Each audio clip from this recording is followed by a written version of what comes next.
And before and during the Revolution, we've just talked about Letters from a Pennsylvania Farmer. We've talked about Common Sense. We've talked about the American Crisis.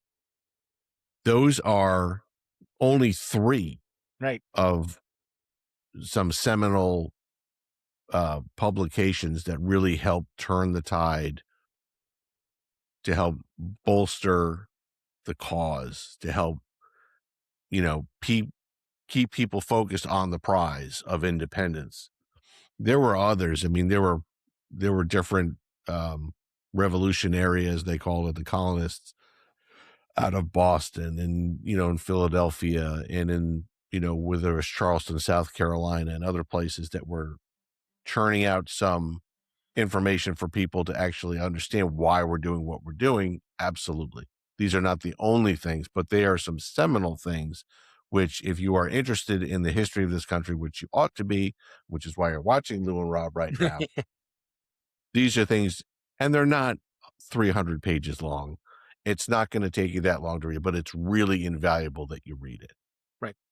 I mean, and beyond Paine and beyond Dickinson, that one of the other big writers and one of the most influential people at the time was Thomas Jefferson.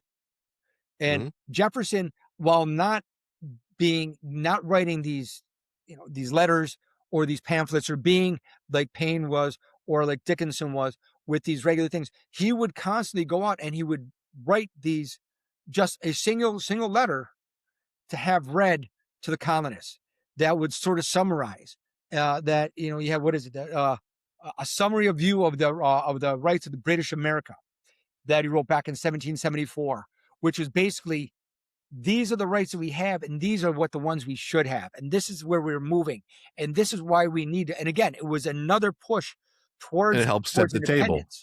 Right. And he continued on throughout through this entire period of time. So if you ever have a chance to read any of Jefferson's writings, beyond the Declaration of Independence, which is just as we said, is the world's greatest breakup letter ever. And if you haven't read it yet, after our first episode on it, you've got to read it. That is one where it is something that, again, it's aspirational.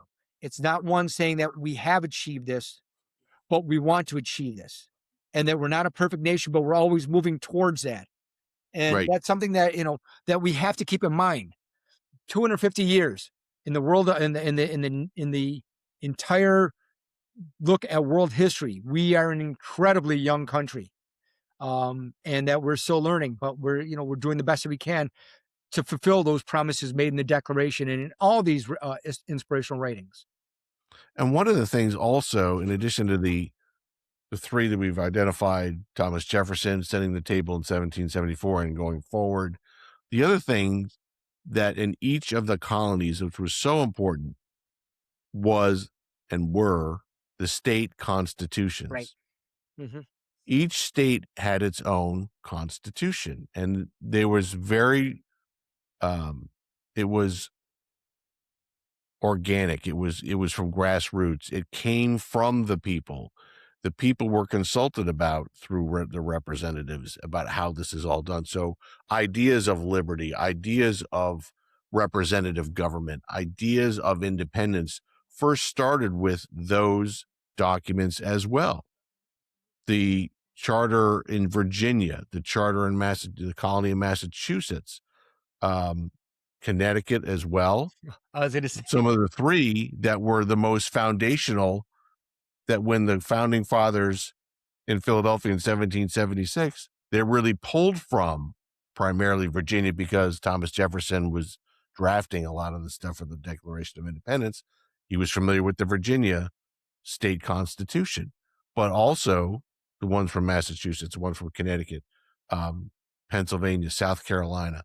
All of these had a great contribution, and it kept everyone, not just kept everyone, but it also had been involving everyone in the colonies who were interested in their own determination, their self-determination. Again, other publications, other documents that helped spur on the revolution.